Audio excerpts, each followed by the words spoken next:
അസ്സലാമു അലൈക്കും വറഹ്മത്തുള്ളാഹി. ഇന്ന് ഹാജിമാർ മുഴുവനും അറഫയിൽ ഒരുമിച്ച് കൂടുന്ന ദിവസമാണ്. അവർ അള്ളാഹുവിലേക്ക് കൈകളുയർത്തി പ്രാർത്ഥിക്കുന്ന സമയം. അറഫ ദിനം നമുക്ക് ചില പാഠങ്ങൾ പഠിപ്പിച്ചു തരികയാണ്.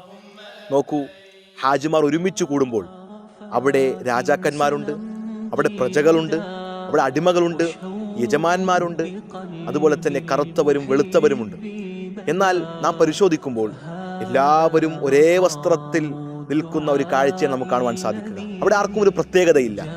നോക്കൂ, അറഫാ ദിനം നമ്മെ പഠിപ്പിക്കുകയാണ്, മനുഷ്യ, നിന്റെ സമ്പത്ത് കൊണ്ട് അള്ളാഹുവിൻ്റെ അടുക്കൽ ഒന്നും നേടാനില്ല, നിന്റെ സ്ഥാനം കൊണ്ട് അള്ളാഹുവിൻ്റെ അടുക്കൽ ഒന്നും നേടാനില്ല, നിന്റെ ശരീരം കൊണ്ട് അള്ളാഹുവിൻ്റെ അടുക്കൽ ഒന്നും നേടാനില്ല. നേരെ മറിച്ച് തഖ്വയുള്ളവരാണ് അള്ളാഹുവിൻ്റെ അടുക്കൽ സ്ഥാനമുള്ളവർ. ആർക്കൊക്കെ തഖ്വയുണ്ടോ അവർക്കൊക്കെ അള്ളാഹുവിൻ്റെ അടുക്കൽ വലിയ സ്ഥാനമാണ്. അതുകൊണ്ട് അറഫാ ദിനം നമ്മെ പഠിപ്പിച്ചു തരികയാണ്, നീ തഖ്വയോടുകൂടി ജീവിക്കുക. നിന്റെ സമ്പത്തോ, നിന്റെ ശരീരമോ, നിന്റെ കുടുംബമോ, നിന്റെ ഗോത്രമോ അള്ളാഹുവിൻ്റെ അടുക്കൽ അതൊരു സ്ഥാനമായി പരിഗണിക്കുകയില്ല. നേരെ മറിച്ച് തഖ്വയുള്ളവർക്ക് അള്ളാഹുവിൻ്റെ അടുക്കൽ വലിയ സ്ഥാനമുണ്ട്. അതിനുവേണ്ടി ജീവിക്കുക. തഖ്വയോടുകൂടി അള്ളാഹുവിലേക്ക് അടുക്കുവാൻ നമുക്ക് സാധിക്കണം. നാഥൻ അനുഗ്രഹിക്കട്ടെ. അസ്സലാമു അലൈക്കും വറഹ്മത്തുള്ളാഹി.